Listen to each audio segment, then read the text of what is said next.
Hey, everybody, and you are listening to the WWE podcast. We're going to get everything rolling in just a minute with Mary Grater as we discuss all of the topics, major topics that happened this week, including Goldberg versus The Fiend taking place at Super Showdown. We also discuss Ricochet facing Brock Lesnar for the WWE Championship, Becky and Asuka for the Raw Women's Championship Part 3, also Randy Orton and Edge. If we love the program, what we think of it, what this could lead to, all the way to WrestleMania. And we discuss Rhea Ripley and Charlotte Flair, all but confirmed for WrestleMania as well. And at the very end of the show, we even dive into the rumors that have been circulating about Undertaker versus Sting at this year's WrestleMania. So you're not going to want to miss this show. We're going to take a quick break for the sponsor, and then we're going to get right into the show with Mary. I think you guys are going to enjoy this one, so stay right here. So you guys remember Minecraft, right? Well, there's a website that you can go check out, and it's a friendly Minecraft community. It's at superfuntime.org. That's superfuntime.org. You can also go to the Minecraft server IP at play.superfuntime.org. So on this website, guys, it's not just a community. You can also check out their link on Discord. It's right on the main page. And you can also converse with all other users and players through a forum that is directly on the site. So, guys, I really recommend, if you're a big fan of Minecraft, head on over to superfuntime.org. Welcome to the WWE Podcast, the most passionate and authentic wrestling analysis on the web. We've got you covered with every Raw, SmackDown, and NXT show, giving you a no bullshit opinion. We know you love wrestling. We do too. So let's get this show underway. And that's the bottom line. What? 'Cause Stone Cold said so.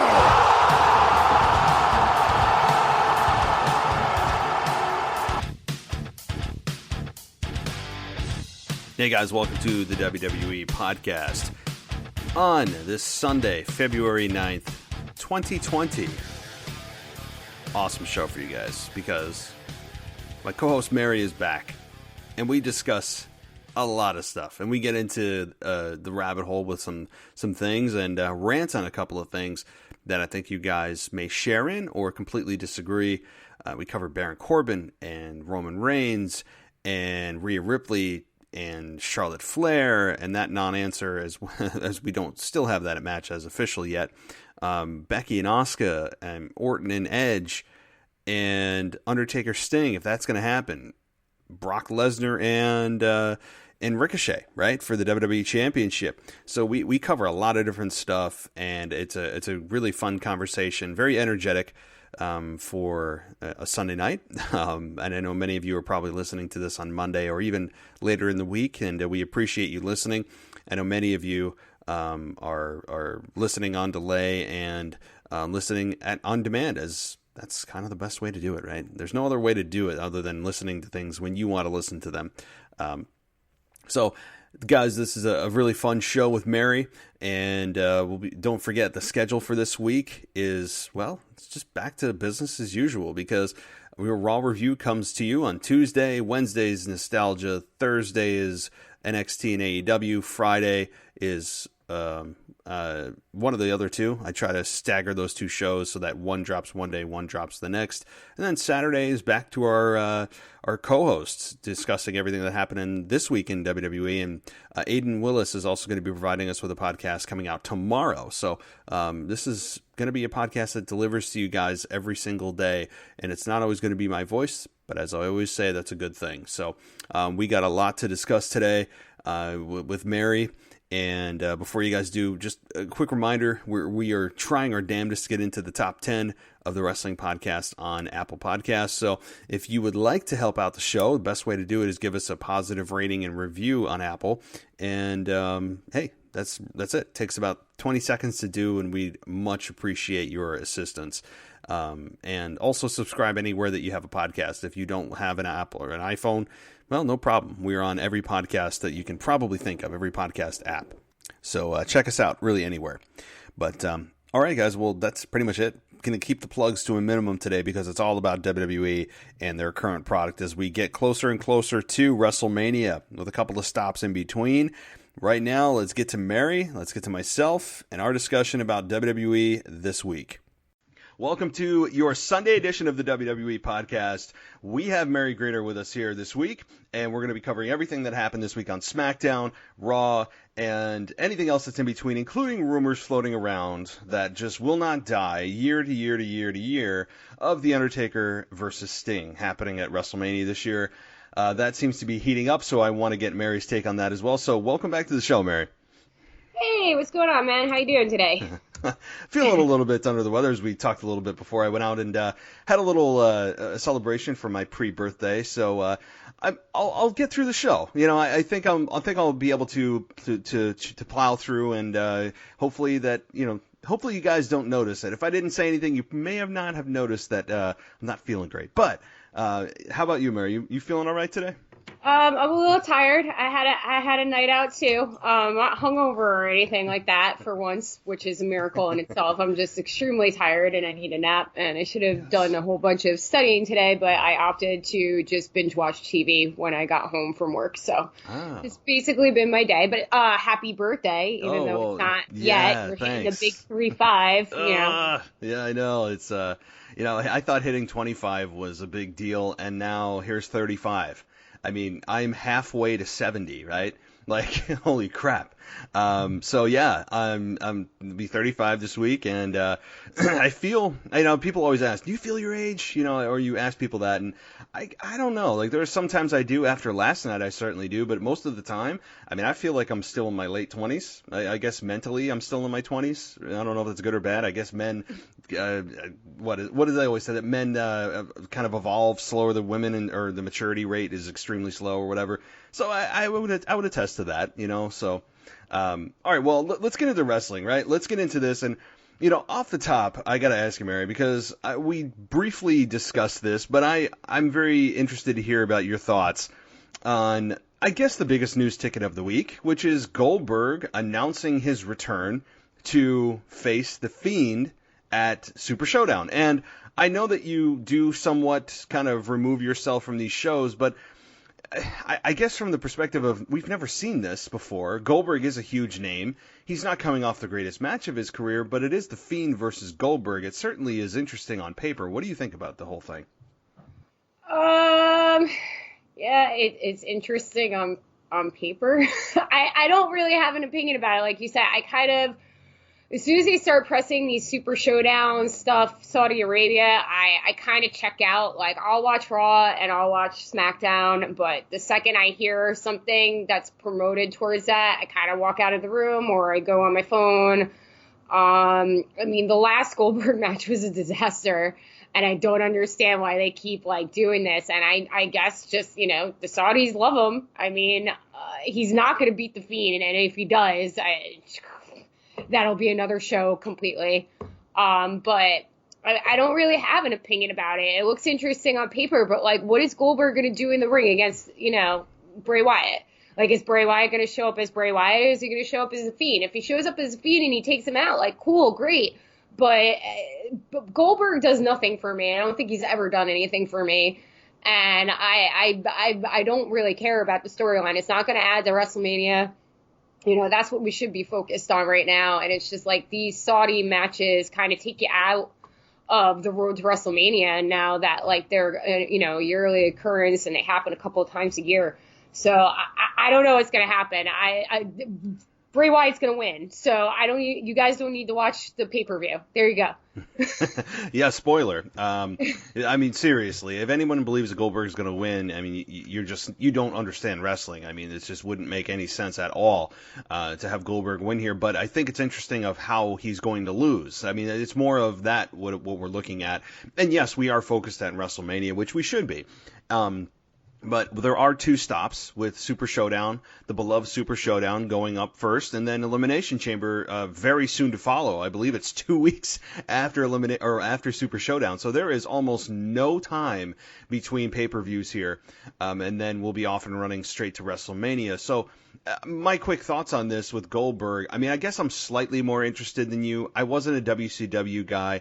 I never really understood why people are so attracted to Goldberg outside of he's muscular. Okay, he's explosive, but he's not great in the ring. He'd be the first to say that. He's kind of a one-trick pony, and he's got charisma, I guess. So when you put the nostalgic package together versus the current day Bray Wyatt, some may say it's a dream match. I wouldn't say that, but I'll watch it because, well, I'm a wrestling fan. I mean, I understand why people protest these events with all of the terrible history of Saudi Arabia and all of that, and I get it completely. So I'm interested to see, number one, how long this match lasts, and number two, how Goldberg loses. I mean, I don't have much more to say than that, and this is nothing more than just building the Fiend for Roman Reigns. I mean, who else could the Fiend possibly face at WrestleMania? I don't know. I mean, we're still, like, when we were on the show a couple weeks ago, you know, everybody's like, oh, it's got to be Roman Reigns. I still don't know. There's still a lot of time between WrestleMania and now. You're talking about nostalgia. I don't know if, like, I wouldn't say that Goldberg's, like, the wrong kind of nostalgia. Like, we were talking about the Rumble with Santino. That's the wrong kind of nostalgia. He's obviously better than that. But it's like, I would rather see the Fiend versus the Undertaker in a rematch and, you know, Bray redeem himself and kind of get that torch pass of being, you know, the superhuman or supernatural element that is in the WWE now. But I don't know how I hope it's quick. I mean, it's got to be quick. If Goldberg, like, knocks his head on the freaking locker room before he comes out, he's going to have a concussion to begin with. So, like, I just hope that Bray takes him out really quick with the mandible and it moves on. But I don't know, you know, they're in Saudi and they love these old timers. So who's to say that Goldberg isn't going to go over? I mean, I don't think is it for the title? Yes. Oh my God. Yes, it is. Like, why? Like, why? They put the title on him already. Like, there's no need for this. Like, Bray's on a hot streak. He's kind of redeeming everything bad that happened to him. So, like, you know, in a situation like this, like, you don't know if the old dude's going to go over. You don't know if they're going to have him come out in the Bray Wyatt persona and not the Fiend. I think that's more of the question at hand right now.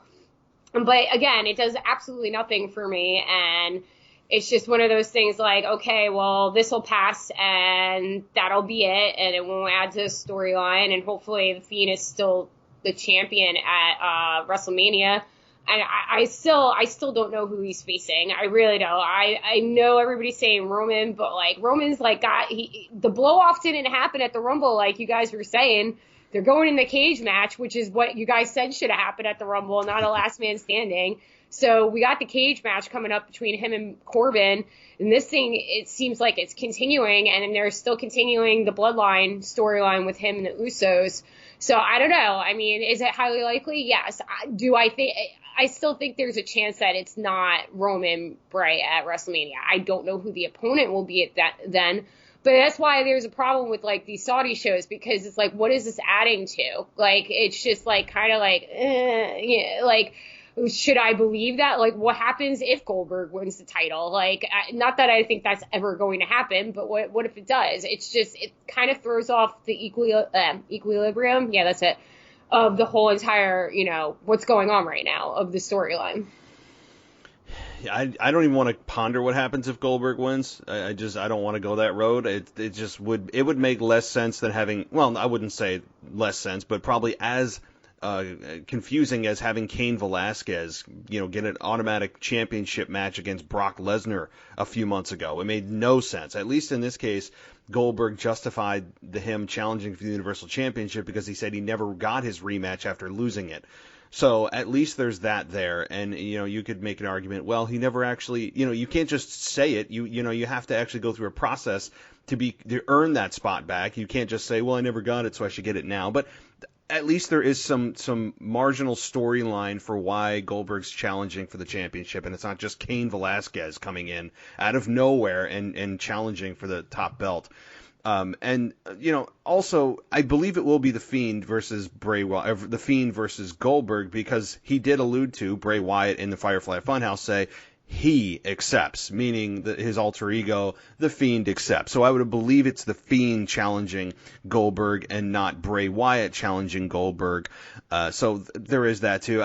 Honestly, I think we're spending all this time talking about the match when the match would have been over had we pressed record and then actually had the match start. Like this, the match would have been over probably a couple times over already, and we're talking more about it than the match is actually going to last. But these Saudi Arabia shows and Saudi Arabia shows in general are kind of weird, like anomaly shows. Like it's almost as if the prince over there just has an unlimited amount of funds available to say, hey, I want this dream match and this dream match and this dream match to happen. Just make it happen, even if it doesn't make a whole lot of sense. It just feels like kids playing in a candy store with unlimited money, and there's not a whole lot of consequence to these shows. They feel like kind of a glorified UK show for Raw sometimes, where those shows sometimes don't mean a whole lot. I don't know. I understand why people protest these shows from the political standpoint and the human rights standpoint that Saudi Arabia has, but also from the perspective of these shows are just kind of there. They're a pain in the ass to deal with, because you got to do them. You have a 10-year contract with these people, and let's just get through it. And whether it makes storyline sense or not, these shows are, I don't know. I don't want to say they're a waste of time, but a lot of matches on the show tend to be. And my last point on this, and then I'll let you respond, is that a lot of this, when you look at the calendar of events here, you go from Rumble, you have 2 shows, and then Mania. I kind of expected the way that this show falls to have this be the leftovers of the Rumble. I mean, I didn't believe that you could have a whole lot of new matches, thrown together in 3 weeks, and it just kind of seemed like the leftovers from Rumble, kind of putting a bow on it, tying it up, and saying goodbye to it after Super Showdown, and we'll get to the real meat of things at Elimination Chamber that sets up to Mania. Yeah, I guess so, but I don't really know if it's necessary to have like the leftovers from the Rumble. Like, you should be going straight into an Elimination Chamber. That should be setting up the matches that are probably, this is just kind of like a detour. Like, they go off the path and then they go right back. And like you were saying with Cain Velasquez and all that stuff, like, who's to say they're not showing up at Mania? Vince does weird things. Hopefully he's super focused on the XFL right now that just launched. I also feel like that's why it's kind of like murky or muddy right now. The last week of wrestling has just kind of been like almost a back burner thing, I think, because XFL was launching. Which is not a bad thing. We want Vince distracted, and it's been getting praised the last 2 days. I mean, everybody's saying it's way better than it was originally, and that's good. But I don't know if it's necessary to have, the leftovers from the Rumble to like kind of put a bow on it and send it away. Like, the Rumble should be a finishing or a starting point, and it felt like the Rumble was solid and it didn't need any more. So it's just like they're committed to this thing, like you said, and they have to put things together. They're getting paid, and it's like, all right, well, we're gonna kind of make this like a fallout from the Rumble, but like it doesn't really count towards WrestleMania, and it just comes off convoluted. I don't know. I don't care about Bray Wyatt and Goldberg. That's just the bottom line. Like I said, the Fiend's gonna win, and hopefully that guy doesn't give himself a concussion within 5 minutes of the match starting. Yeah, please. I mean, honestly, I'm more concerned about Goldberg before the match than during it, because I mean, we all remember the I don't know what program he was with or who he was with a year and a half ago, 2 years ago, when he he bloodied himself by hitting his head on like a locker or something, like he said, and he's coming out, he's bleeding out of his head, and he's cutting a promo. I mean, yeah, so. I think we'll kind of wrap up that topic, because we're kind of wasting our words on something that's going to be over in 3 minutes, and it's on a pay-per-view that is not viewed as positively as many others. It's just it's a show that WWE has to put on. They're putting it on, and we have 8 more years of this, so I think people better just kind of strap in for the long haul with Saudi Arabia. All right, well, moving on to something a little bit more relevant and impactful, I think, is Edge. While he didn't appear on Monday night, Orton did come out. And at the top of the show, he comes out. We think we're going to get an explanation from him, and it's just a whole lot of crowd heat, which I believe was true heel heat. It wasn't the cool, heel heat that a lot of, quote, heels get. It was true. We really don't like what you did, Randy. What the hell? I mean, give us an explanation. Why, Randy? Why, right? And we didn't get it. It was a lot of Randy trying to put his microphone to his lips, and every time he does, he gets the booing and the true heel heat, which you don't see often. And all Randy finally gets out after about 10 or 15 minutes of this is, I can't do this, and he walks out. What did you think about this? Nuclear heat, man. Like, I haven't seen anything like that. I can't even tell you when the last time I saw that was. And, Orton, less is more, right? Less is more sometimes. And he nailed it. He didn't have to do anything or say anything to get that kind of booing at him, and he just worked with it. I don't know if that was the plan when he went out there, but maybe he was just like, oh crap, man, these guys are like really, really pooping on me right now, so I'm just gonna let him roll with it. And it was the smartest thing that he did. Edge wasn't on TV. They had given health updates. Beth Phoenix has chimed in because, she's commentary right now for NXT, and it's playing out like I think it needs to play out because he wasn't there. So it kind of leaves everybody questioning why, and it gives it intrigue, and you want to know why Randy Orton did this. And it might, at the end of the day, just be that Randy Orton is Randy Orton, and this is who he always has been, and all these different phases of Orton and stuff, but everybody's always loved him as this snaky MFer, and it's just him being him. And maybe it was a jealousy thing. Maybe it took his shine. I don't really think that's it, because Orton always has a shine on him. I mean, he's Randy Orton. He's the legend killer. He is, wrestling royalty. It was awesome. I really haven't seen heat like that. I mean, Vicky Guerrero is the last time I can remember Troll, people just were get off my TV. But this was different. She worked at that, that was her persona, and she was annoying and nobody wanted to hear her speak. This was just, man, we hate you. We just got one of our heroes back who came back against all odds, and you took him out. And that, the promo, not the promo, the segment that happened the week before with everything that Randy did with the chair, it was the most uncomfortable thing that I've watched on WWE programming in a long, long time. And it's super hot right now, and I don't think it's taking away from anybody. I think it's right where it needs to be, and I think that what Orton did on Monday was awesome. I think it was perfect. I initially, when I saw this, I was really annoyed because WWE over the last few weeks has had a habit of saying they're going to give something to you and then pulling the rug out. A la Charlotte announcing who she's going to face at WrestleMania, and we get nothing from that 2 weeks in a row. And then we get this happening with Edge or Randy Orton coming out, and WWE promoting in advance that we're going to get at the top of the show an explanation from Randy, and we didn't. It was a whole lot of Randy coming out, and you're like, okay, can you just get to the effing point? And I was getting annoyed, and I'm thinking this is dragging on way too much. I understand it's heel heat, but I'm getting annoyed. And after the segment was over, I was still annoyed. I was pissed because he ultimately said nothing. He gave us nothing. And I'm thinking to myself, wait a minute. I'm annoyed at this segment. Isn't that the goal, right? Isn't that the goal for me to be pissed off at Randy or pissed off at the segment? And I was, and I'm like, wow, so this is what heel heat feels like and what it should feel like. Annoyed. You're truly angry. And it's just something that I haven't felt in a while. So it was very interesting for me to experience that because we're so conditioned to the heels of today of being kind of cool. They're annoying, but they'll get, the babyface is going to get their revenge pretty quickly. It's not something that truly angers you to your core more often than not. And so for this to happen to me, initially I was annoyed and put off by the segment, and then I was like, damn, that was good because it pissed me off.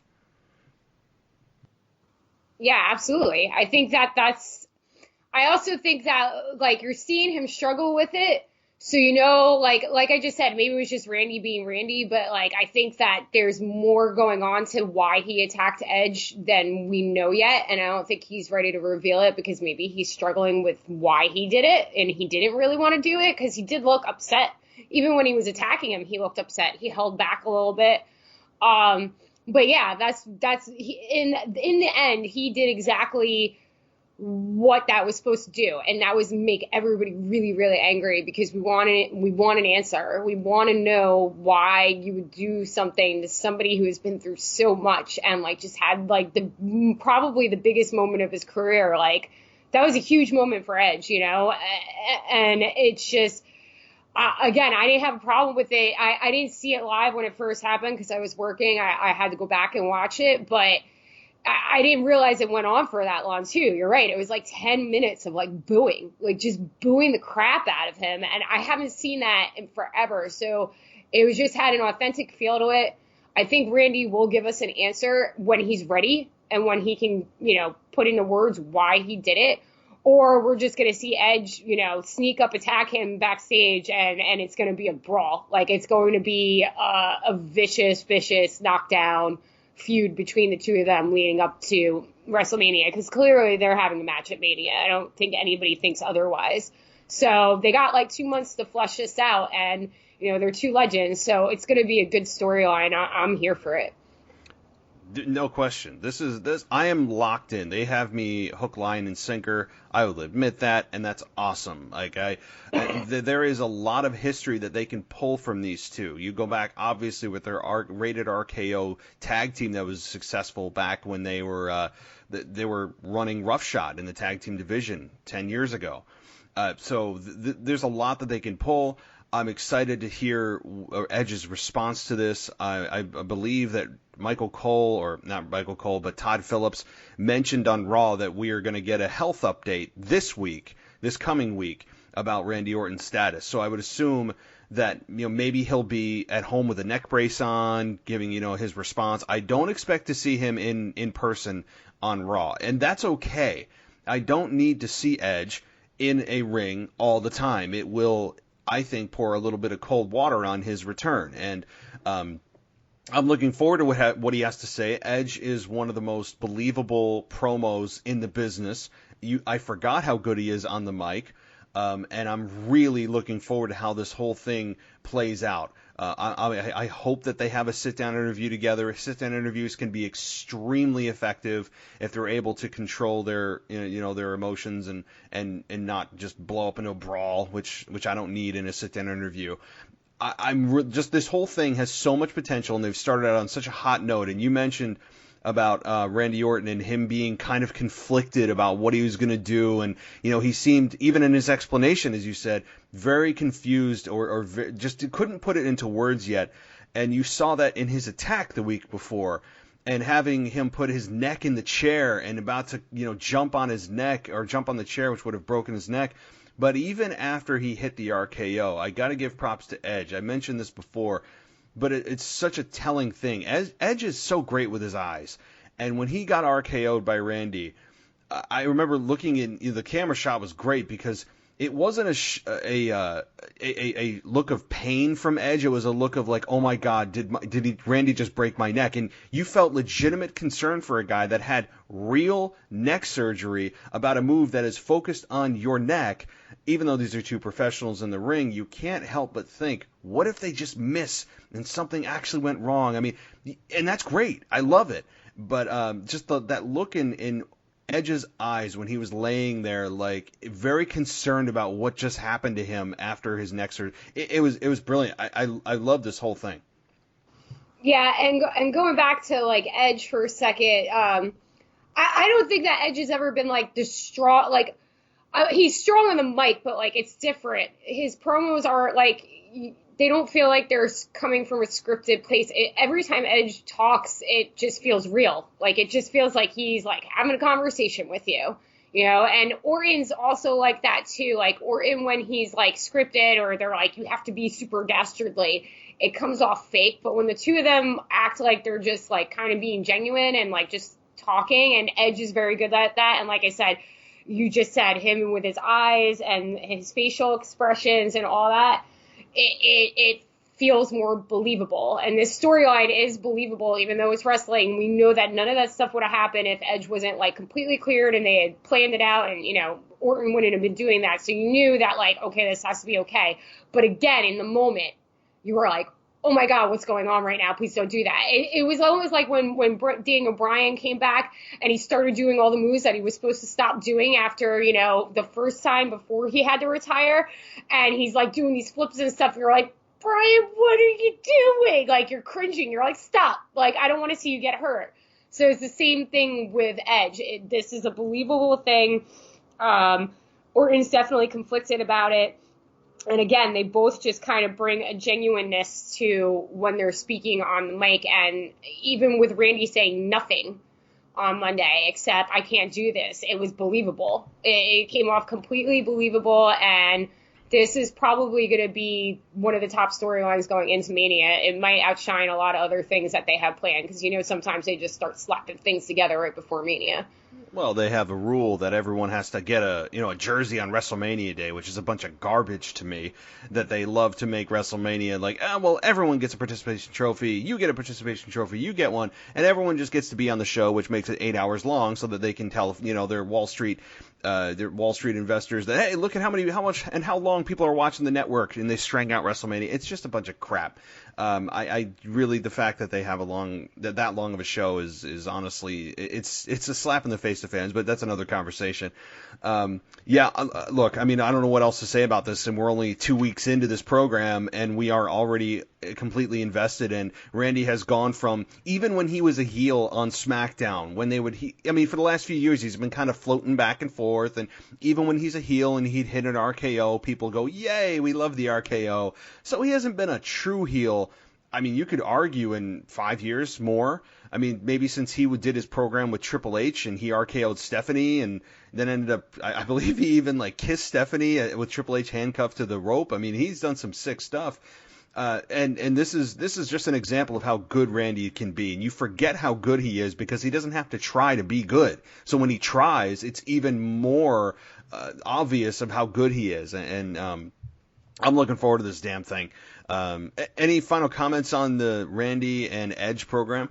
No, I think we basically covered it. We're like you said, we're only 2 weeks in, so we don't even know what's going on right now. It's why Randy, why? That's the big question right now, and we're gonna have to wait and see what happens on Raw Monday. Yeah, we are, and I don't know if we'll get much of an explanation out of him. And you know what? I'm okay with him continuing to piss me off, and maybe he'll do what Chris Jericho did when he returned at, maybe it was 2010, and he kept coming out and not saying anything for 5 weeks. I remember that happening, where he would just come out, not say anything, and then put the mic down. And literally, that's all he would do. And it started to piss some fans off, and I don't know, maybe he'll take a page out of that book. I mean, I hope he doesn't do it for too long, though. No. This is a different angle. When Jericho was doing that, it was fun. He was having fun with it, and he was laughing and stuff, and you knew it was him just being crazy Jericho. But Randy can do this maybe one or two more times, but then he's gotta start being the apex predator. He's gotta explain himself, Yeah, no, I'm with you, and I'm excited to see an inspired Randy Orton for the first time in about a decade with him. So I'm very interested to see this, and obviously Edge, who's brilliant as well. All right, well, the other thing that I wanted to touch on with you is Ricochet winning this triple threat match to get the honor of facing Brock Lesnar for the WWE Championship, and we get Ricochet winning this thing on Raw this week. And again, while this is a new matchup, it's exciting, and I didn't see Brock coming out at the end as something that I would have said, yeah, definitely Brock's here, because they didn't advertise him. When's the last time Brock Lesnar was on a show that WWE didn't advertise the hell out of? And this was a great move. While I don't believe Ricochet is going to win, I mean, that's not even the question, right? It's just a foregone conclusion that Ricochet doesn't win this. It was more about the feeling of the ending of Raw being unpredictable, and adding that feeling of unpredictability that's been missing from Raw as a whole, while Raw has been vastly improved over the last few months consistently, WWE as a product has not felt unpredictable in quite a while. And while this was a small thing of Brock coming out at the end, it's indicative of, I think, an improvement in their unpredictable feeling. He came out with like a minute left on the show, unadvertised, to F5 Ricochet. And I loved it. I loved it. I love Brock Lesnar as champion. I know many people are like, oh, he's never there. Oh, my God. How can you like a guy that's never there? And he admits that he doesn't, respect guys. I respect that he's open about that. I love Brock Lesnar. I love everything about him. As a heel, I think he's great as a heel. He could be a mega babyface. He could be anything he wants to be. And so, anyway, my point is Ricochet wins. He's going to be facing Brock Lesnar at this beloved Super Showdown. What are your thoughts on this whole thing? It came out of nowhere. I didn't think Ricochet was going to win that match. I love Ricochet. I think he's great. Do I think it's kind of a throwaway match? Yeah, because it's on the Saudi show. I mean, he's obviously not going to win. Brock is way too much of the dominant factor in the WWE right now. And if anybody's going to beat him, it's going to be Drew. So it's good. And the argument about Brock I was having this discussion last night when I was out. It's just the mindset of, oh, he's not around. It's like he is main event. He draws viewers. He gets eyes on the screen. No matter, like you just said, he could do anything. He could be dancing with the Money in the Bank freaking case and doing the mariachi with a mariachi band. Like, he can do whatever he wants because he's Brock Lesnar, and that's how he should be built. I don't care that he's not there. He's a throwback to the champions that only fought in the Garden. They weren't, defending their titles every week because, as Heyman says, he is a spectacle. He is a main event. He is specialty. He shouldn't have to do that. He has proven time and again, and even the first half of the Rumble, he kicked everybody's ass. So Brock don't need to do crap for anybody, and anybody who's not on that, like, again, tell me somebody who could go in that position that Brock's in and carry the same weight as importance as who's going to dethrone Brock Lesnar. He's been the most dominant champion for the last 5 years in the Federation, and it's been strategically, I can't speak today, it's strategically, there we go, done for a reason. And, the argument is, go back to when he first came back. Everybody was bitching that Cena and Triple H beat him. I was. Never should have happened. Brock should be, like, completely undefeated until he is ready to go away. And this may be, turning it now. I don't know how long his new contract is or if he renews. I think he renews almost every year after WrestleMania now. So we don't know what's going to happen. But Ricochet winning is going to be an interesting match. Usually Brock does good matches with everybody unless he doesn't really like the other person. I don't know how he feels about Ricochet. I saw some reports, though, that he wants to do more stuff with R-Truth, which I think is hilarious. Because when does Brock, come out and say stuff like that? And it's R-Truth. But it's a good match. I just wish it wasn't on this card. Does that make sense? Yes. I feel like it, and we hate this. Well, I don't. You don't hate to say it as far as like Saudi shows being throwaway, but they kind of are, because again, they just feel like they're just there, and you have to acknowledge that they exist, but they don't do a whole lot. And yeah, for him to be facing Brock Lesnar, I think the goal here is obviously not for Ricochet to win. That is clearly not where they're headed. I don't think anyone believes that. In no way, shape, or form would this be a great way to just swerve people and get a buzz going. No. That's not what you do during a pay-per-view like this. You don't do it also on the road to WrestleMania with the biggest star you have in the company to just detour for a short piece of time to just generate buzz and people going, wait, what happened? Ricochet's champion? He beat Brock? No. That is the pros and cons of this are just completely off balance. I mean, it would be a complete, I think, disaster to have that happen. Especially with Ricochet. I think the most damage, believe it or not, would be to Ricochet if he won this, because people would be resentful. I mean, even no matter how he won it, I think the people would be resentful that he's been here in the main roster for what? 6 months, 12 months, not long, under a year for sure.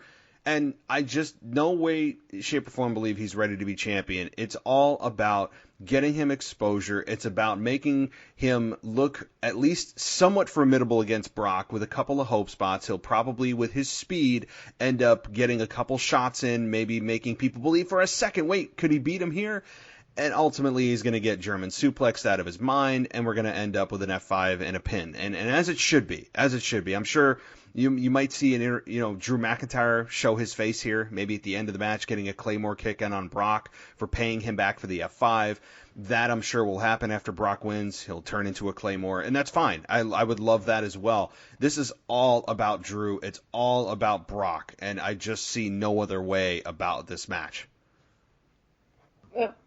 Yeah. I think I lost you, Mary. I don't know if you're on mute. Sorry, my mute button just keeps making decisions without me. No, that's exactly how it's going to go. Everything is about Drew McIntyre right now, the way that they're building him, the way that they're having him squash people. And again, it's a believable opponent for Brock Lesnar, and it's believable that Brock can take him out. I mean, he took him out in the Rumble. He was the one who eliminated him. And Brock was, like, scared, So the only other time he was, like, scared was when Keith Lee was in the ring. And he was like, oh, who's this big boy? I think that's what he said. Or this big MFer, whatever he said. So, yeah, it's a throwaway match. It is to get Ricochet exposure. I do believe that in the future we're going to see him as a champion. They have, ever since he's come up to the main roster, he's been a focal point. I mean, he's amazing. So he's got a look. He's awesome. People love him. There was a reason why there was so much hype when he got signed to NXT. And they're just going to keep moving the train along. But it's just unfortunate for me, personally, that this is going to happen on this, pay-per-view. I would rather see it on a Monday Night Raw as a main event, because that Ricochet's not going to beat him, but he's got balls for challenging him and stepping up to him, which he has been doing. I mean, he has been kind of in Brock's view for a while. Well, not in Brock's view. Brock has been in his view. So it makes sense. He's trying to stake a claim. He's trying to make a name for himself. But at the end, we're going, it's going to be Drew Brock, and we still don't even know how that's going to turn out. Stay right there. The WWE podcast will return after this quick break. So you guys remember Minecraft, right? Well, there's a website that you can go check out, and it's a friendly Minecraft community. It's at superfuntime.org. That's superfuntime.org. You can also go to the Minecraft server IP at play.superfuntime.org. So on this website, guys, it's not just a community. You can also check out their link on Discord. It's right on the main page. And you can also converse with all other users and players through a forum that is directly on the site. So, guys, I really recommend, if you're a big fan of Minecraft, head on over to superfuntime.org. Welcome back to the WWE podcast. Let's get back to more great wrestling audio.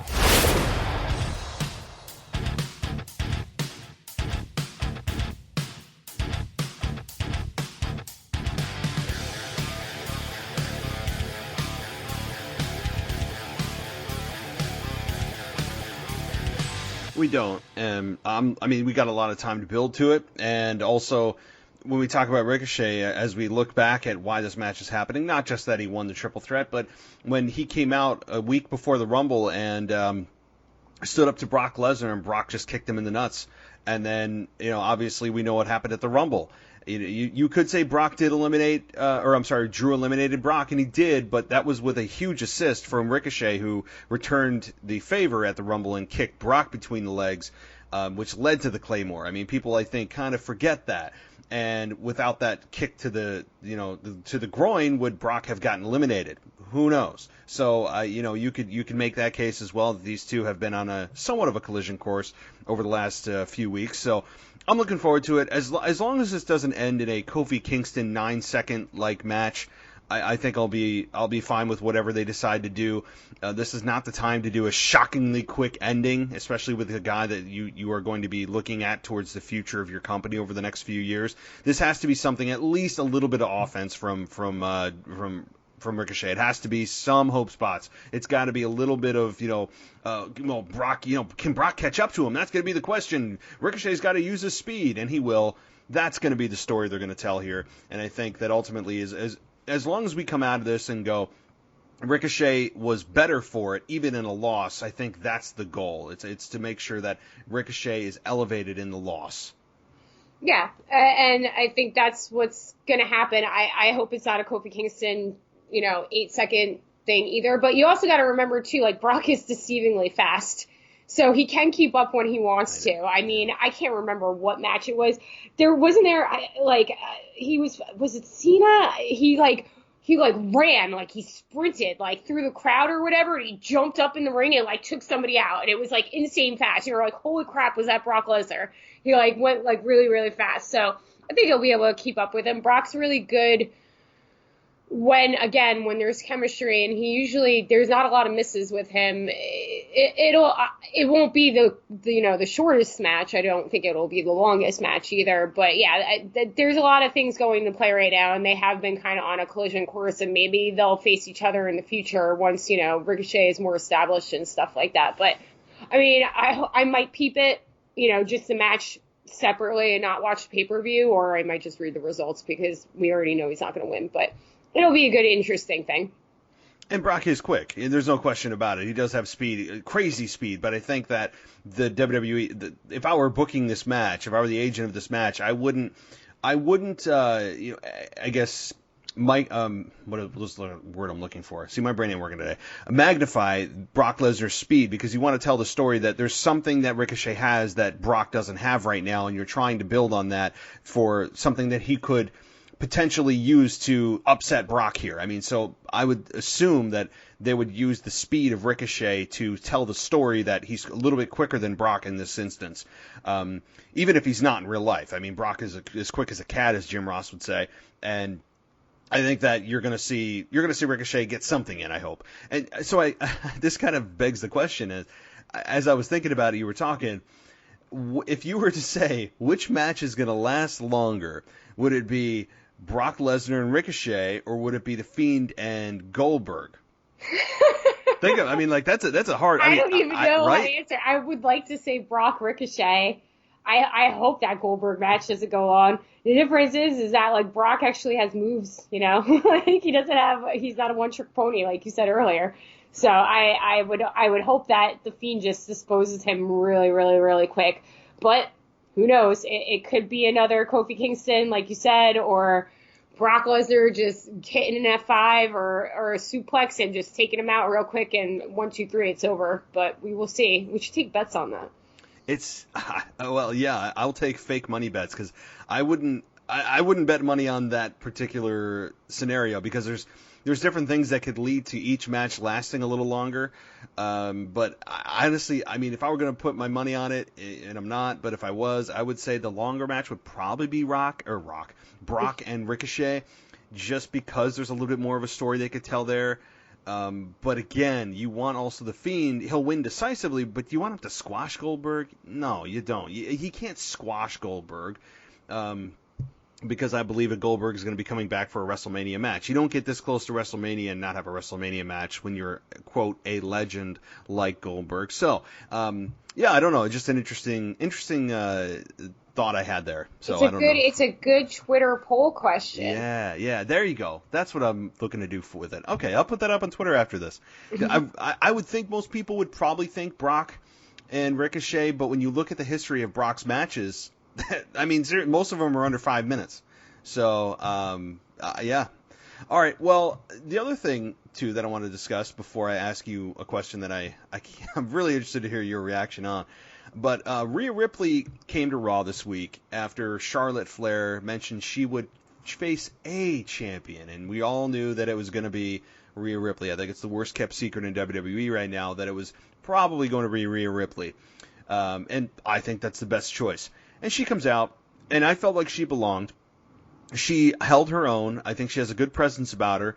She didn't feel like she was, the little girl on the big kids' playground. She felt like she was, somebody that belonged there, and that's always important. Kevin Owens had that same feeling when he came up right before he faced John Cena at Elimination Chamber, like 5 years ago, whatever it was. Kevin Owens had the same feeling, and I had the same feeling for Rhea Ripley. That's a good thing, and Charlotte went to NXT this past week, so we didn't get an official, this is happening at WrestleMania, but it's going to be happening at WrestleMania. I mean, let's be honest. What do you think about Rhea Ripley and Charlotte all but being official at this point? Well, I'm happy you guys were right, because that makes the win at Rumble much better, because I did not want to see Becky Charlotte for the 18 billionth time. I think it's going to be a great match. I mean, Rhea Ripley is, man, she's got like a rocket on her right now. I mean, she proved herself during the invasion during the fall. I don't know how it's going to turn out. I mean, I can't see Charlotte winning the NXT championship and then carrying it around on the main roster. That just seems kind of convoluted. So maybe Rhea Ripley gets the win. And I think she should, because as great as Charlotte is, again, as I was saying during the Rumble show, she'll always be fine, guys. She's not going to get buried. She's not going to be like out of the picture. She's Charlotte Flair. She is a legacy. She's super good. She got super good super quick for being, just kind of thrown into this a couple years ago when she started training. It wasn't like she did an indie route. She's amazing. So Rhea Ripley is too. She's bigger than her though too. I mean, that girl has got a presence. She's got to lose those contacts though. I hate when they put these stupid colored contacts in their eyes. Anyway, that was just a side thought that I was thinking the whole time she was out there. But I would think that Rhea was going to go over, but I don't know. Charlotte did not hold the NXT championship when she was in NXT, correct? Did she? Now you're making me think. I don't think she did. Oh wow! Hold on. Oh, I'm gonna Google that. it. Yeah, well, that's what we do, right? Did Charlotte win? It's almost hard to believe that she didn't, right? No, it is. But she was she came up so quick, and it was so fast for her to go on in the main roster. She wasn't in NXT that long, When she was in that three-way or with the four horsewomen, it felt like everybody else won the titles except her. But I could be completely wrong, and I'm checking it right now. So. Oh, okay. I got the answer. So. Yes, go ahead. No, she hasn't. Oh wait, no. I'm sorry. I overlooked it. She was the second person to win it. She won it on May 29, 2014 at TakeOver, the first TakeOver, and she defeated Natalya in the finals of an 8-women tournament to win the vacated championship from Paige. Yeah. Okay, so, I mean, there is a reason. If she hadn't won it, then there was every reason for her to win it, because it's very clear that, WWE wants her to be the greatest women's champion of all time. But she's already won it, so she might not beat Rhea Ripley, and that might be, a few going forward where she's kind of chasing her, because other than that, what does Flair have going on? Like, that's why it was so, weird and jarring when she won the Rumble, because it was just like, oh, we're doing this again. Okay. But now it's not so bad, because this is new and this is fresh, and this is, her opponent is same size stature as her and as big as her, possibly bigger. And Charlotte usually towers over all her opponents because she's such a presence, and she's, very tall. So, I mean, I don't know what's going to happen though. So we got to wait and see. It's one of those wait and sees. Yeah, it is. And I would second that with Charlotte's presence in the ring on Rhea Ripley. It's not as intimidating as her standing over Bayley, or even Becky Lynch for that matter. And I'm looking forward to this because, yeah, it's new. Rhea Ripley is, what she said on Raw is true. Charlotte's never beaten her. So there's that. Charlotte hasn't held this belt since 2014. So you got 6 years of her not holding this championship. And if she wins the belt, which I don't think she will, I would assume that she would stick to NXT for a while until she drops it and comes back up to the main roster. And I shouldn't even say main roster, because I'm trying to mentally change my thought process of well, my perception of what NXT is, for the longest time, I was looking at it as the feeding ground. It was kind of the redheaded stepchild of the WWE, where, yeah, it was there. It's kind of this cool little side gig that WWE has, but it's not going to really go anywhere. That was my thought process for years when they were building it. And as it garnered more attention, and the quality of the pay-per-views got my attention, what they did in their program was go back to basics and focus on wrestling and not the silly nonsense. So when I say the main roster or whatever, it means, I shouldn't say that. It's just the brand NXT is a true legitimate third brand. So again, back to the match though, I think Rhea Ripley is going to retain the championship, stay in NXT. They'll have a hell of a match. And as you said, Charlotte doesn't need to win this. And she's Teflon, as you said too. She can have like a 20 match losing streak. That's probably exaggerating, but the fact is, Charlotte is for whatever reason, she's kind of like Roman Reigns. If Roman loses, it's like, well, it doesn't really do a whole lot. They're Teflon. They can take big losses and just move on, and they'll rebound with the next promo that they cut. I mean, it's just they're in that position. They're in that type of perception of fans. So, yeah, I'm looking forward to the match quality. I know we're predicting matches out to WrestleMania that haven't even truly been announced, and we're 2 months out. But it makes more sense to me anyway to have Rhea retain at WrestleMania than it does to have Charlotte win and then kind of just float around NXT for a while. Yep, I totally agree. Rhea is the rising star, and she's going to be, a dominant force when she ends up on the main roster. And I mean, I don't even know if she's going to get called up at this point because, like you were saying, NXT is now kind of equally a third brand, and Triple H has had a lot of pushback with like some certain people getting put on the main roster, considering what has happened to some NXT stars that have come to the main roster. So, but she's going to be a force, and it makes more sense to kind of like cement her down now as, this huge star that's coming up. Charlotte doesn't need the win. Like Charlotte, like you said, Charlotte's Teflon, and I've been saying that for months, and that's why I was like annoyed about the Rumble win at first, because she didn't need it, Shayna Baszler needed it. I mean, she didn't need it, but it made more sense. So we will see. But yeah, it hasn't been made official yet, but I mean, I guess we pretty much can say it's in the bag. What do you think about Becky and Asuka, who are going to have their part 3? And when I say part 3, I'm going back to last year's Royal Rumble match they had, this year's Royal Rumble match, and now Asuka challenged Becky once again for the Raw Women's Championship, so we're going to get part 3. Any chance that Asuka wins here, or is this just another seemingly foregone conclusion for the outcome? I mean, I was pulling for Asuka at the Rumble. I think Asuka should win this title back. She had just for everything that happened to her last year with her run and her original undefeated streak, and then kind of, losing focus on her when she should have had focus on her.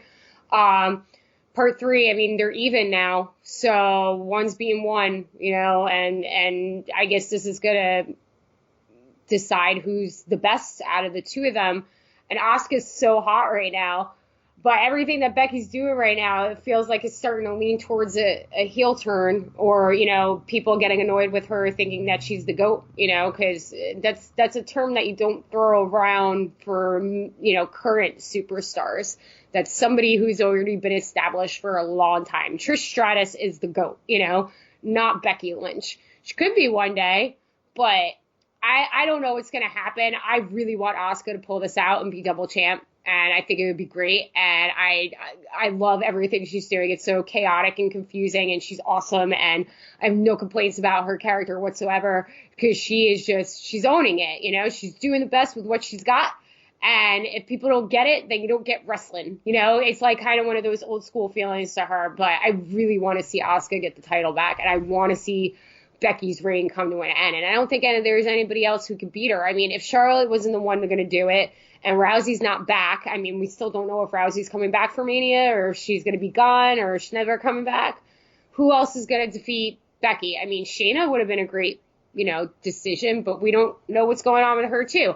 And Sasha Banks is still MIA. So I really, really hope that Asuka wins. That's just me personally. I don't know if it's going to happen, but it feels like it's a more likely now it could happen than it has in the past, don't you think?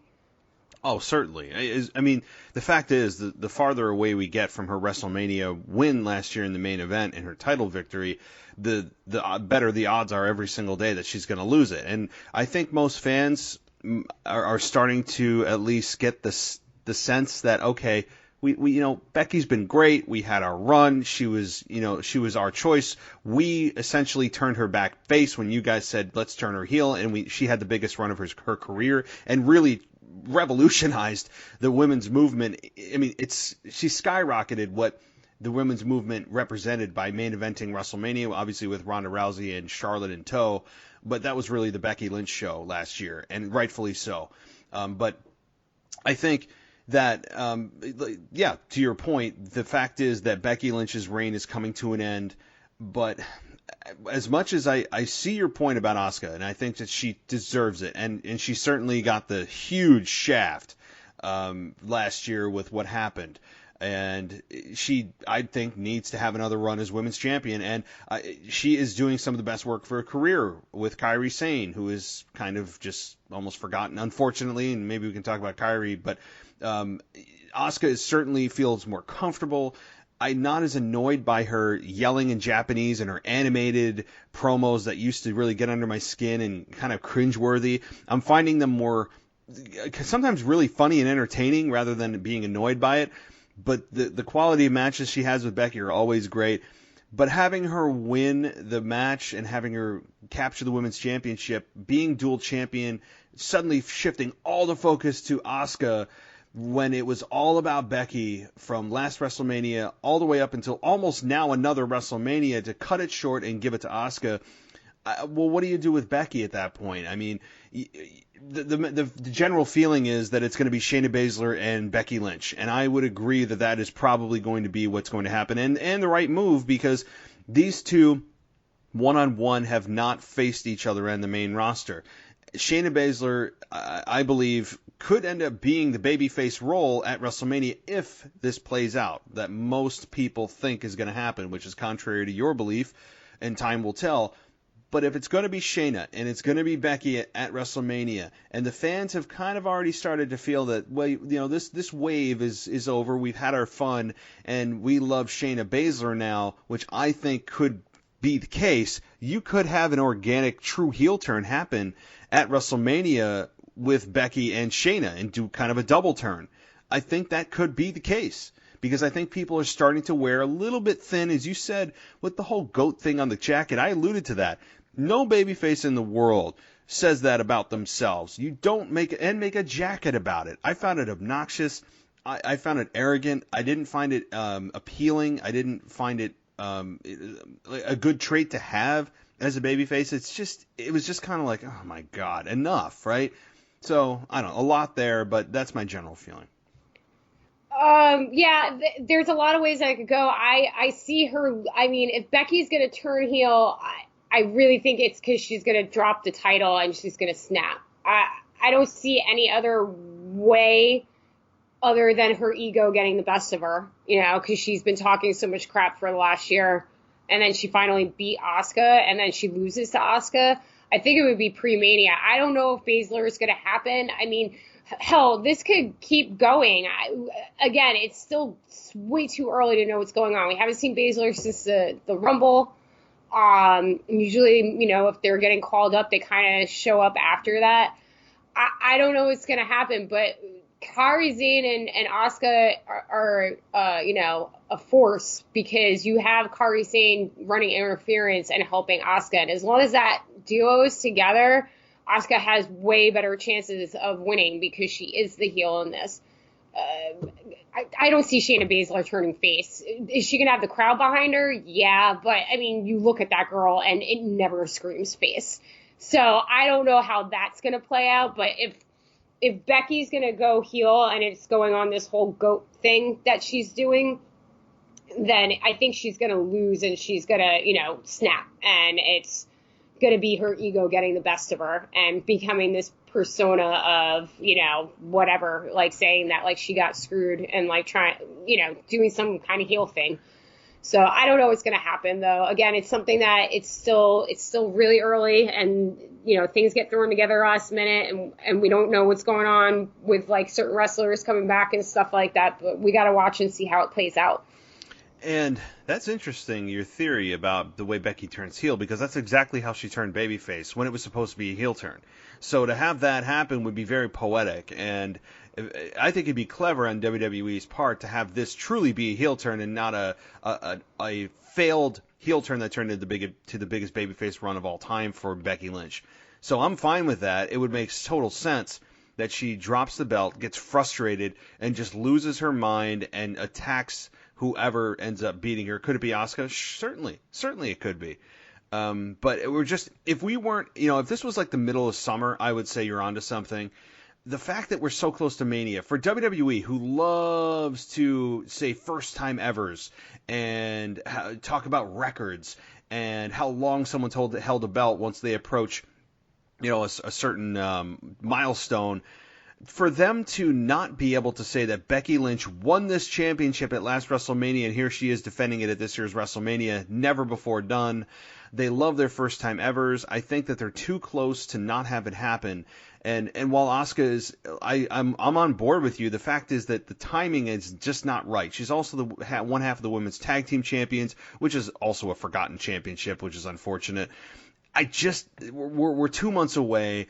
We only have Saudi Arabia, which doesn't count, and then you have Elimination Chamber, which is just the setup for WrestleMania. If she comes away in the next 3 weeks or 4 weeks with still holding the belt, getting past the Saudi Arabia show, getting past Elimination Chamber, I think you are indeed looking at a deal where they can say, oh, Becky Lynch, has held this thing for a year. She won it at last year's WrestleMania main event. To me, I just think that they aren't going to be able to help themselves, and they want to be able to say that. That sounds like classic WWE. I'm not arguing with you there. I mean, it's always like, oh, WWE logic or are they trying to surprise us? And it does feel like lately they've been doing a lot of things that we wouldn't thought they would do. So I'm kind of being optimistic about this heading into Mania. Maybe I'm being stupid. But again, I don't know exactly who Becky's going to be facing. I do think Becky's going to be holding the title at Mania. But, again, stranger things have happened. And it's just kind of like, we thought there was a blow-off with Corbin and Reigns, and it wasn't.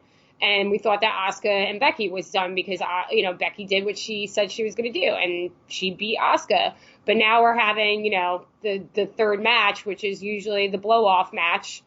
And if somebody's going to win, and if it solidifies Becky going to Mania, it does. But, I wouldn't be surprised if Asuka wins that title. And then it could continue. Becky could get a rematch at Mania. Like I said, Reigns and Corbin wasn't ended at 3. We're going on 4. It wouldn't be weird if Asuka won. And I clearly want to see it. And it would be bigger if Asuka wins at Mania. So, who knows what's going to happen. Certainly. Yeah, no, I'm not discounting this. This one is not a foregone conclusion like the other matches that we've been talking about. I'm open to the idea. I don't think it's likely, but there's certainly a solid chance of that happening. I wouldn't put my money on that. I think the smart money is on Becky retaining, but there's a case to be made for Asuka winning. So while you touch quickly on Corbin and Reigns, I know we're running out of time here, but what do you think? What are your thoughts on Reigns and Corbin just continuing after this? The WWE had their WWE.com picture of Roman Reigns and the Usos and Baron Corbin tied to the ring and covered in dog food. Well, that wasn't the stipulation of the match. It was supposed to be the loser eats dog food. But hey, what do I know? They just decided to bathe him in it. They have this continuing this week. Roman Reigns comes out, does what he always does, gives the absolutely unavoidable Superman punch that is honestly and I'm not trying to go on a rant tangent here, but I mean, the Superman punch is a maneuver that is the most obvious maneuver coming. I mean, I could have my grandmother on the ramp, standing there and going, this guy's about to punch me. He's jumping up. He has his fist cocked. Can I just step to the side? I mean, it is the most obvious the maneuver that is coming your way, and for stars to continually just stand there and take it. I mean, I get it. It's wrestling, and maybe I'm digging too deep into it, but the fact is that the Superman punch is the most... First of all, I despise the name of the move. It's very cartoonish and very childish, but I guess that's his audience. I mean, that's just fact. But the deal is, like, I love Roman Reigns as a wrestler. I think he's very good in the ring, but I've never been a fan of the Superman punch because it takes me away from the moment every single time he does it, because it's like, how do you not see this coming? Especially with all the hang time he has in the air. Anyway, the Corbin and Reigns deal, I mean, again, this is an example of leftovers from the Rumble. They just have to get through this, finish this program up, get to what we all believe is going to happen. Outside of you, Mary, I know you're a little bit skeptical on this being a foregone conclusion of the Reigns versus the Fiend program at Mania, but I mean, I'm fine with this continuing for one last time, and they builded this as one last time. They have good matches together. I think it's just time for this thing to be over with after Super Showdown. This thing feels like it's been going on for years. Like, how long has Corbin and Reigns been, like, feuding, man? I mean, it's got to be since the summer, right?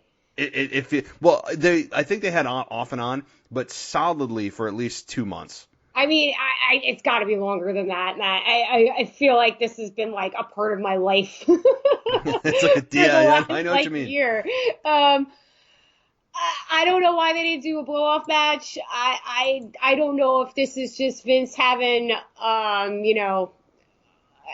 trying to be PG here, but having a boner for this feud, man. And I don't know if it's the Reigns element or if it's the Corbin element, because he seems to like both of them very, very much. So it doesn't bother me. I actually like their feud. I mean, Corbin is just, cringeworthy heel, and that's what you want. But I don't know if this is ever going to end. I feel like this thing is going to be going on forever, and I don't know what the outcome of it. And if Dolph, like I tweeted on Friday, because everybody knows I'm a closet Dolph Ziggler fan.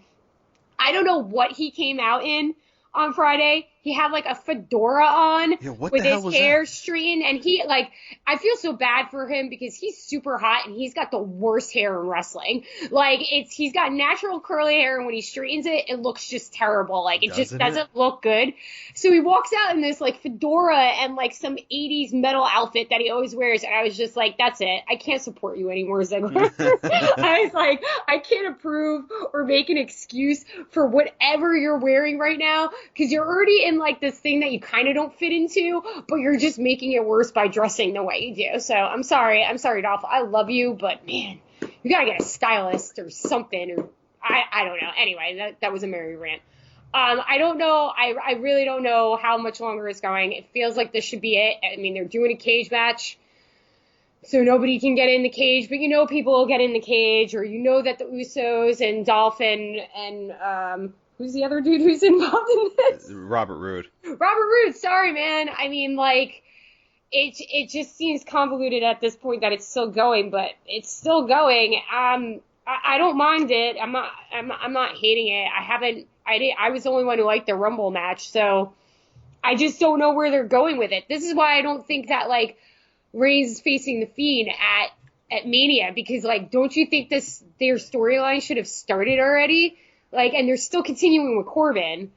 I don't know what's going on. It's just, I don't hate this storyline, but I have no idea. Like, it just feels like this is like eternal torment with this storyline, and they're never going to move on from this, because it feels like it's been going on since the summer, and I'm pretty sure this has been going on since the summer. I'm doing research, because now you're making me double, and it does. When I said 2 months, that just seems as if, like, consistently every week, because they've been kind of off and on since summertime. And Survivor Series, they were on the same team, and that whole thing, they imploded when Reigns took out Corbin in that match. And then what's the match? What's the pay-per-view before Survivor Series? Is it TLC? No, not TLC. TLC is December. Hell in a Cell in October. So let me look here, because you're probably right. I feel like it's since he won King of the Ring. Yeah, hold on. I think you are correct. Let's see. Chad Gable. Oh, no. So at Hell in a Cell, Chad Gable defeated King Corbin in a singles match, because they had that whole, like, even after I lost, I still want my, So Yeah, but now that you got me thinking, it does feel like it's been forever. So, anyway, yeah. So the fact of the matter is, this whole thing ends in how many days till 18 days until February 27th. So this thing will finally come to a screeching halt at Super Showdown in Saudi Arabia on February 27th, Thursday, of which I would love to know the live numbers of people actually watching that in the United States. It's just such an odd day, odd time for a pay-per-view. But yeah, Roman Reigns here, I would think, goes over, and this is not anything revolutionary. I think he has to, even if you don't believe WWE's preparing him for the Fiend, they're certainly preparing him for something big at WrestleMania, and to have him lose to King Corbin here would make no sense at all. So it seems a lot of foregone conclusion matches at this pay-per-view. Yeah, and I just found it's been since November, or since Crown Jewel, almost. I think they were on the teams. Maybe Reigns was on the other team. I don't know if Reigns had a single match again. I don't watch those pay-per-views, but yeah, it seems like since November. This has been going on for months. So, and a lot of the time as wrestling fans, we're like, they don't keep storylines going or slow burns. So I'm not going to hate on it because it just feels like forever. It really does, because I don't know what the exclamation point is. I don't know what the payoff is in this. You have one of your top heels, because I'm sorry, Corbin is one of the top heels in the company right now. Lose again to Roman Reigns? Yeah, just keep embarrassing him. I mean, I know that happens when you face Reigns. He's the Cena of this generation, down to the Superman punch and, the 5-knuckle shuffle. It's coming. Or I don't know. I don't know what's going to happen, but I mean, I would think that Reigns is going to go over in this, and it's going to be over. But again, this thing could go until spring. I don't Oh God, please don't say that. No, please, no. But the thing is, like you said, this is not a bad program. It's just okay, it's over. It's time to move on. And Corbin, I don't think, gets enough credit for how good he's been, and what the progress that he's made as a heel is awesome. I love what they've done. But we've talked about guys that are Teflon. Corbin is not Teflon. Corbin needs wins. Corbin needs to stop losing clean to the babyfaces. He needs to start in big spots, not just on SmackDown here and there, but in big spots on a big platform, get a legitimate win, and maybe not cheat to win. Heels don't always have to cheat to win. I know that that's a tried and true formula, and more often than not, you should have the heel do something dastardly to win. But Corbin needs to legitimize himself and get past the silly dog food fetish that suddenly has overtaken SmackDown, and throw together some real solid, legitimate wins by himself that will not turn the crowd in favor of him. That will get the crowd against him even more, because then he'll feel like a legitimate threat for your top baby faces.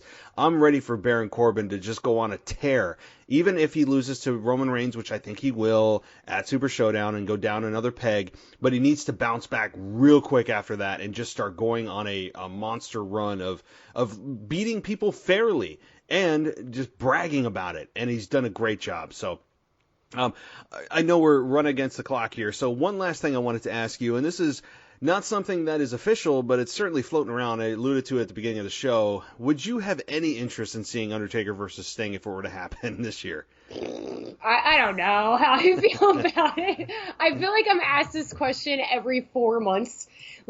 Since it was a rumor when it should have happened, Yep. I don't know, man. I don't want to see. Sting has been gone since he was injured, so I haven't seen him. There were rumors he was going to end up at one of these Crown Jewel, Saudi Arabia, blood money thingies.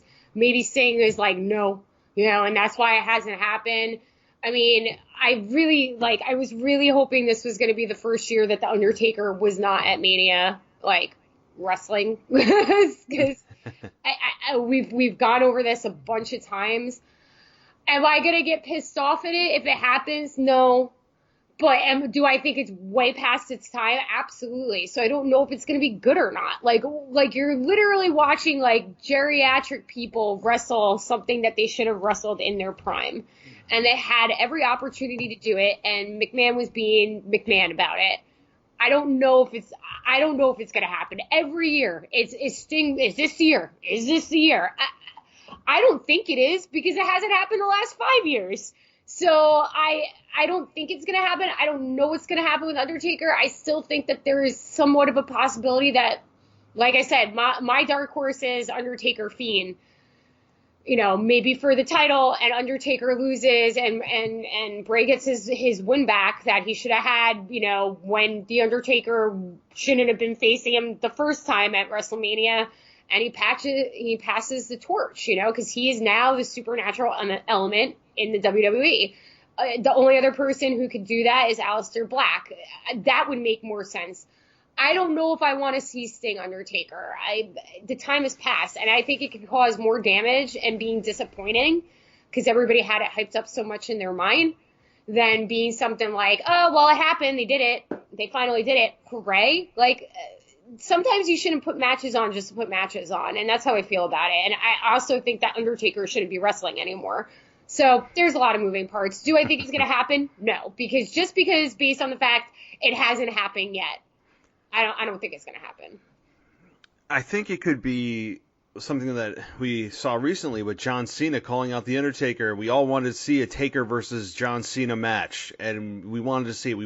And WWE gave us the lamest version of it at WrestleMania, and it was, I did not enjoy. I mean, you could say, oh, they did it. They actually had, they had their match. Not really, right? And in this case, it's one of those, do you really want to see it? When you drive by a car crash, are you really going to want to see what the car crash could look like? And once you see it, you can't unsee it.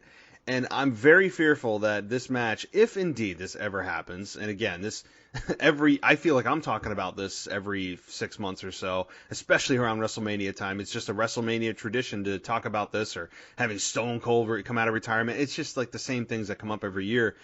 But would I watch it? Of course I'd watch it, because it's something that has been talked about for so long. It's the freaking Undertaker.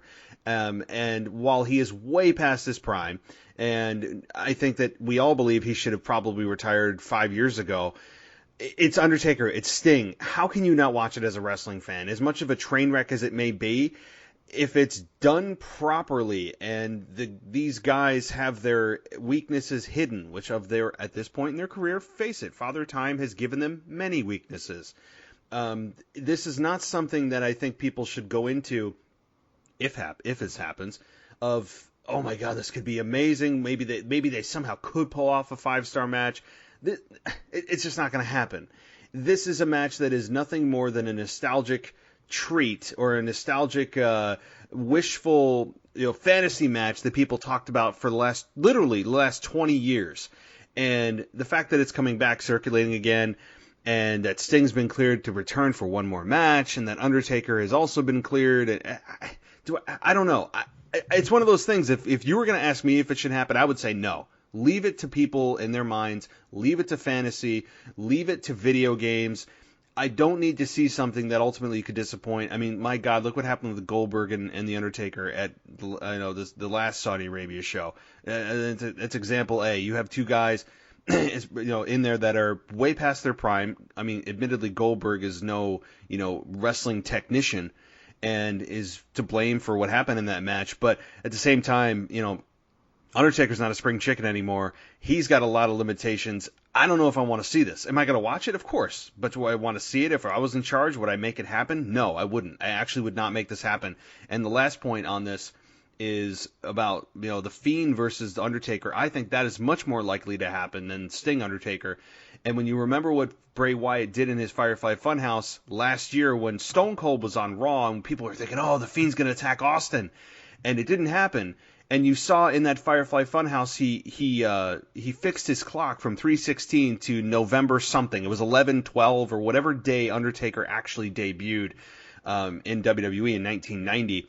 I think it is much more likely we see the Fiend versus the Undertaker in 2020 than we see of Sting and Undertaker. I think that ultimately the Fiend is going to attack Undertaker maybe at Survivor Series this year, or that could be Undertaker's last match or something of that along those lines. But those are my thoughts.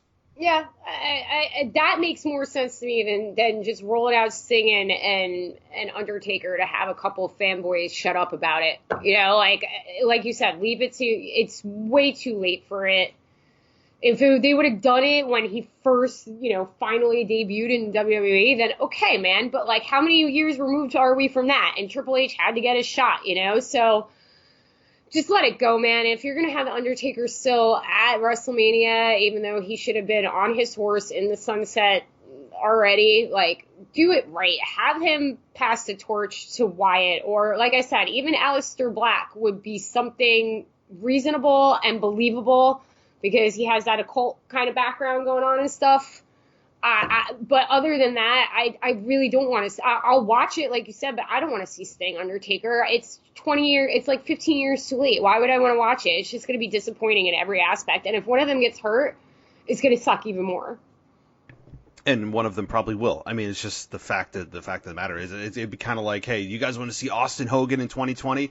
No, I don't. I don't want to see Austin versus Hogan in 2020. I want to see it when it should have happened back in 2002 or whenever the NWO invaded WWE. That's when it should have happened, not in 2020, 18 years later. It's kind of that.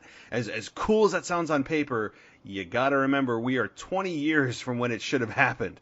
So anyway, nonetheless, Mary, thank you so much for coming on the show tonight. I know you're tired. I'm hungover. We both need our damn sleep. But thanks for coming on. And before you head out, though, let everybody know where they can follow your tweets and all the fun stuff that you put on social media. You guys can follow me on Twitter at Mare_Bear, BARE, and on Instagram at Poppins311. And as usual, pleasure talking wrestling with you, Matt. And I hope that you have a speedy recovery from your fun night out. Yes, it's self-induced. There's nobody out there that feels bad for me when someone's hungover. It's nobody's fault but their own. So nobody is out there going, "Oh, is he okay?" I mean, right? Nobody cares. But that's fine. Father Time will help me, and I'll be good to go by hopefully tomorrow morning. And I hope you get some sleep too. And we will be chatting very soon, I'm sure. Yes, hopefully very, very soon, and hopefully we'll have more answers for everything that we just talked about after tomorrow night.